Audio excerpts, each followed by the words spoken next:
महीने आपकी तकलीफ होगी पर आपका जीवन बच जाएगा, वही काम मिलिट्री करती है। अगर हर काम डिप्लोमेसी से होता तो देशों में मिलिट्री की जरूरत ही नहीं होती। आपके यहाँ एक जयशंकर नहीं 25 जयशंकर होते, 25 मुल्कों से, हर कोई 3 मुल्कों से भिड़ता रहता, फिर आपको सेना की जरूरत क्या थी? 100 करोड़ 150 करोड़ 150 बिलियन डॉलर खर्च करने की जरूरत क्या थी? 5 जयशंकर रखते ना, 10 जयशंकर रखते आप।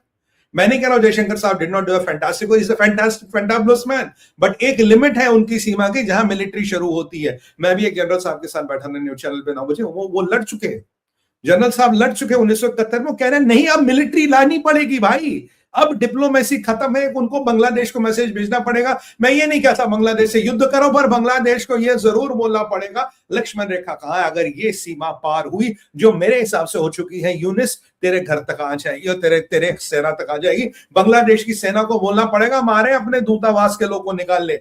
मैं बार बार चेतावनी दे रहा हूं, बेनगाजी जैसी परिस्थिति ना बने। मैं हाथ जोड़ के निवेदन कर रहा हूं, बेनगाजी जैसी परिस्थिति ना बने, उसके लिए हमें तैयार रहना पड़े। We should have a evacuation plan for our consulates. 5-5 visa consulate खोल के क्या करना भैया? 5-5 लोगों को वीजा, लाखों लोगों को वीजा देके क्या करे? कौन सा दिल जीत जाओगे? जो लोगों को आपने वीजा दिया, जो सड़क पे थे, वो वही थे जिसने दीपू को मारा, जिसने दीपू को जिंदा जलाया, वही लोग थे। क्या बात कर रहे हो साहब? किस बात की बात कर रहे हो? बट आज मेरा दिल खुश भी है, आक्रोश है, गुस्सा है, होना भी चाहिए और हर हिंदू को होना चाहिए, हर सनातनी को होना। दुनिया में जहां भी देख रहे हो ना भी भारत विचार, जहां भी आप देख रहे हो, करीब 1500 लोग जुड़े, जहां से भी देख रहे हो भैया, आपको आक्रोश होना चाहिए अभी।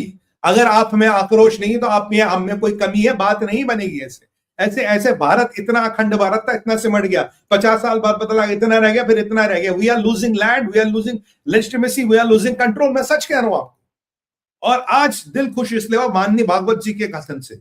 भागवत जी ने आज फाइनली, प्रणाम उनको, उन्होंने माननीय सर्व संचालक भागवत जी ने अपनी चुप्पी तोड़ी और 2-4 बातें भागवत जी ने बिल्कुल क्लियर कही। सबसे पहली बात भागवत जी ने कही, कह रहा कि बांग्लादेश के हिंदू को बचाने का भारतीय सरकार को संज्ञान लेना पड़ेगा, लेना चाहिए, लेना पड़ेगा, जो करना है करना पड़ेगा। ये नहीं बोला लेना चाहिए, उन्होंने कहा लेना पड़ेगा, फर्क है। लेना चाहिए करा, कुछ काम कर रहे होंगे, कुछ काम बता रहे, कुछ काम नहीं बता रहे, कई बार विफलता आती है, फिर काम करना पड़ेगा।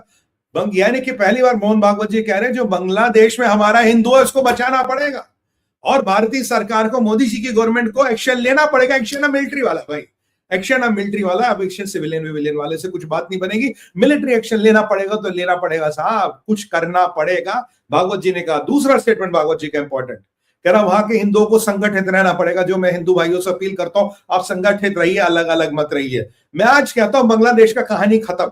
अरे चिकन नेक विकन नेक क्या है यार, आधा पूरा एलिफेंट नेक बना लो, हाथी पाव बना लो वहां पे। कौन सा चिकन नेक, क्या चिकन नेक? इनका चिटवांग निकाल दो, हिंदू देश बना दो। क्लियर मैसेज होना चाहिए अब यूनिस को, सुन यूनिस, अगर हम आएंगे तो हिंदू देश काट के जाएंगे, तेरी आधी जमीन लेके जाएंगे, ये सुन ले तू। आज रशिया ने 19% 20% जमीन कब्जा कर ली यूक्रेन की, किसने क्या उखाड़ लिया? पुतिन का। आज इजराइल का किसने उखाड़ लिया? भारत तो उनसे बहुत शक्तिशाली, भारत का कौन उखाड़ेगा? और आपको ये करना है, इससे पहले वहां चाइना एक्टिवेट हो जाए, इससे पहले पाकिस्तान तो खैर एक्टिवेट है, इससे पहले वहां चाइना एक्टिवेट हो जाए, आपको ये करना पड़ेगा। भागवत जी ने कहा भारत हिंदू देश है, हिंदू देश था, है और हिंदू देश ही रहेगा। भारत एक हिंदू राष्ट्र है। उन्होंने बड़ी अच्छी तुलना की, जब सूर्य उगते हैं, क्या सूर्य को संविधान में लिखा होना चाहिए? किसी पोथी पे लिखा है या नहीं लिखा है, फर्क नहीं पड़ता। ये भागवत जी ने कहा किसी पोथी पे लिखा है या नहीं लिखा है, ये फर्क नहीं पड़ता। ये भागवत जी ने कहा कि पोथियों पे क्या लिखा है, it does not matter, constitution में आपके क्या लिखा है, डजंट मैटर। और हिंदुओं का एक ही देश है, वो भारत। और अगर बांग्लादेश में हिंदू मरेगा, भारत ये जो हिंदू देश है, इसका उत्तरदायित्व तो बनता है, जाके आपको बांग्लादेश की बात करनी पड़ेगी खुलेआम करके। ये हिंदू राष्ट्र था, है और रहेगा और सदैव रहेगा, इसमें कोई बात नहीं। कॉन्स्टिट्यूशन में क्या लिखा नहीं लिखा इसका फर्क नहीं पड़ता, कॉन्स्टिट्यूशन इज ओके, फर्क नहीं पड़ता। और बांग्लादेश में हिंदुओं को एक साथ होना पड़ेगा, बांग्लादेश में भी सत्ता परिवर्तन हो सकता है। बंगाल के भी हिंदुओं को एक साथ आना पड़ेगा, बंगाल में भी सत्ता परिवर्तन हो सकता है। जब तक हिंदुओं एक साथ दिएगा बात नहीं बनेगी। और भारत को अब जो भी करना पड़ेगा। देखो, अगर आपके गुस्से में ताकत है ना, किसी का ये ना चेहरा बिगाड़ना पड़ता ताकि आपको उसको लगे आपके गुस्से में ताकत है। नहीं तो भैया बॉलीवुड वाले भी बहुत कागज पे मुक्के मारते हैं और बहुत वो स्टंट मारते हैं, सबको पता उनकी औकात कुछ नहीं। भारतीय सेना को अब आदेश दीजिए, 48 घंटे में जिहादियों की गर्दनें ना झुकी हुई मिलेंगी आपको। इनका गरूर, इनका घमंड, इस यूनिस भागता हुआ नजर आएगा। इसका कोई लेफ्टिनेंट जनरल चौधरी, इसका इंटरनल एडवाइजर रिजाइन करके भाग गया है, सुनने में मेरे आया है। अब क्या होगा क्या नहीं होगा वो तो हम देखेंगे, बट इनका घमंड तोड़ने का समय आ गया और इनको सख्त से सख्त मैसेज देने का समय आ गया। मैं धन्यवाद देता हूं भागवत जी का। भागवत जी आपका बहुत बहुत आभार सर, आपने फाइनली हिंदुओं के लिए और हिंदू वाली बात की। अगर भारत हिंदू की बात नहीं करेगा कोई नहीं करेगा। कल मैं एक चैनल पे था 9 बजे, बोला क्या आप खुश हैं गवर्नमेंट ने क्या किया? मैं कहा यार अगर हम हिंदू की बात नहीं करेंगे, अमेरिका से अपेक्षा करूं क्या, ईरान से अपेक्षा करूं या इजराइल से अपेक्षा करूं? अगर हम हिंदू की बात नहीं करेंगे तो अमेरिका, ईरान, इजराइल और ये नॉर्वे क्यों करे? उनको क्या लगी पड़ी? हमें बात करनी पड़ेगी ना, यूनेस्को बोलना पड़ेगा, खुलेआम बोलना पड़ेगा। और सबसे मेरी इंपॉर्टेंट मांग है भाइयों, अब एक डायरेक्ट क्वांटिफाइबल एक्शन दिखना चाहिए। मैं ये नहीं कहता फुल फ्लेजेड युद्ध करे, जो मिलिट्री को सही लगे, जो फौज को सही लगे, भाई मैं कौन हूं उनको बताने वाला? उन्हें पता क्या करना है, बहुत काबिल फौज है हमारी, बेस्ट इन द वर्ल्ड। उन्हें आप आदेश दीजिए। मैं कह रहा हूं राजनाथ सिंह जी का डिपार्टमेंट है, वो आदेश दे और बताएं फौज को क्या करना है, किसको और कहां से खींच के निकालना लाए। और मैं बार बार एक बार कह रहा हूं, सतर्क कर रहा हूं, निवेदन कर रहा हूं, नमन कर रहा हूं, हाथ जोड़ के निवेदन कर रहा हूं, बेनगाजी जैसी परिस्थिति ना हो। मेरे को कुछ इंट्यूशन हो रहा है कि बेनगाजी जैसी परिस्थिति बन सकती है, तो हमारी फौज को एक प्लान बनाना होना चाहिए। और ये वहां की फौज को ये नहीं बोलना पड़ेगा कि हम अपनी फार्म जरा हम अपने कॉन्सुलेट के लोगों को निकाल हमारी मदद करिए। वकरुल जमान को बोलना चाहिए bloody better do it, sorry for the word, better do it. तुम्हें ये करना पड़ेगा वकरुल जमान, अगर हमारे कुछ लोगों को हुआ तो तुम्हारी खैर नहीं, personally you will be penalised. भाई बहुत हो गया, अब हथौड़ा बजना चाहिए, ताकत दिखनी चाहिए।